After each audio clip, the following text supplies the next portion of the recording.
Hi. Now, Viktor Orban, the Prime Minister of Hungary, said recently that if Trump wins, then European Union will have to consider defeat. And I don't think he's wrong. And I think that this guy will become very powerful in the European Union if Trump comes to the Oval Office, because he is betting, or he is not proper word betting, but he is working on the same agenda, more or less same agenda, because with Trump you can't say anything with certain that this is certain and this is his agenda, but it looks like Viktor Orban is working on same kind of agenda on which Mr. Donald Trump will work. And previously we saw that Donald Trump was not having very good relationship with either NATO or even European Union. So if he is back in the office, he will be harsher with his old policies.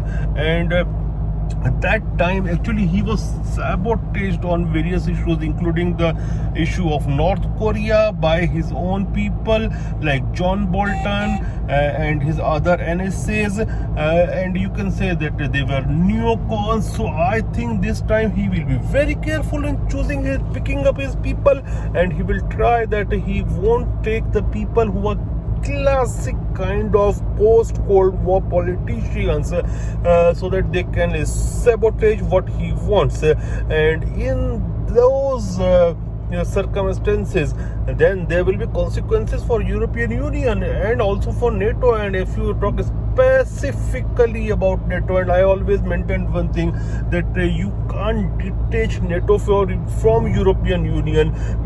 European Union, I think it is European Union, and it is intact still because of NATO and the hegemony of United States of America within NATO, because these European countries, they can tolerate the hegemon from ocean apart, but they can't tolerate a hegemon from within themselves. And the history shows various evidences that how much divided the European countries are among themselves.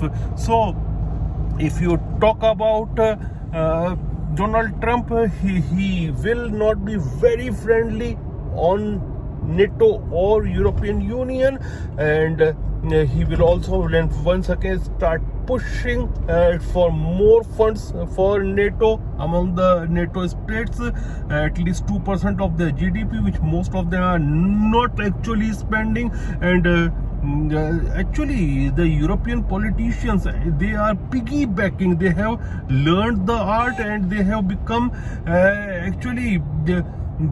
they want to piggyback upon United States of America for their defense, and so that they can spend all that money into the social welfare sector, which they promises to their electorates.